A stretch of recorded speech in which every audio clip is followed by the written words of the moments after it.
Yo, I'm JBlanked, and this is the PicoGo Robot.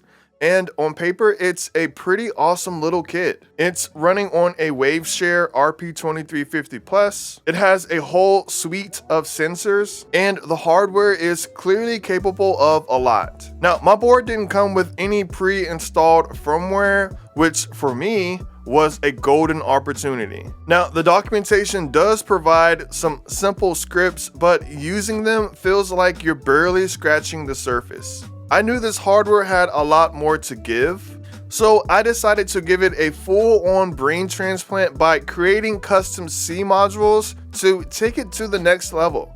First, within the documentation, let's look at the starting point. If you scroll down and click on demos, it will download the scripts to your computer. They give you separate micropython scripts to test each component. You get a script to make the robot spin in a circle, another for an LCD demo, and a third that lets you use an IR remote to make the robot move. Now, they're great for making sure everything works, but they're all isolated.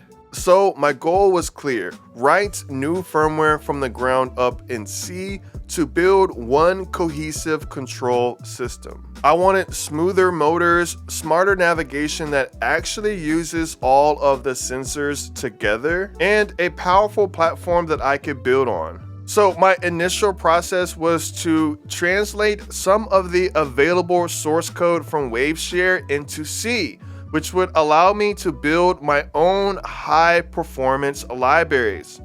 And then from that C foundation, I was able to create libraries and examples for not just the Pico SDK, but also for Arduino IDE and MicroPython as well. If you want to check it out yourself, all of the code is open sourced on GitHub, including the examples, the libraries, and the compiled MicroPython file. All right, now let's see this in action. Let me go and turn it on, flip it over, turn it on, and the demo will start right away. There we go. It spins at first, shows an LCD demo. This is it blitting an image array. And then after that, we can see the distance. Let me pull this up to the camera. We can see the distance, we can see the battery percentage, and then we can also see whenever it detects something in front of it, which is the obstacle avoidance and the ultrasonic sensor, which are the eyes here.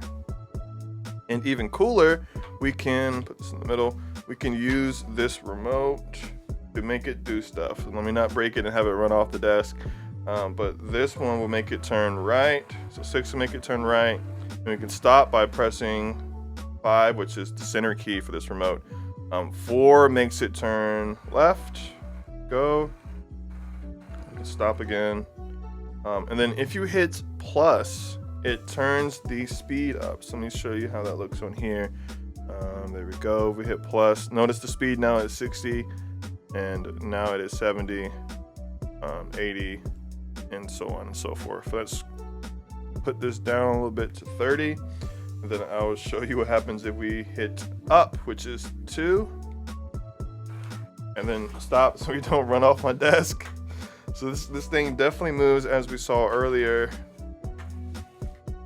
What happens if you, now it's going backward, stop again.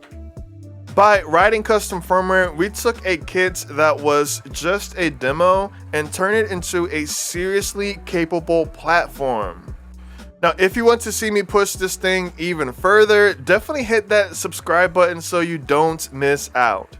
So this project was never about adding new parts. It was about making the parts it already had to work together. We turned this from a clunky toy into a smart little machine. Well, I'm JBlanked.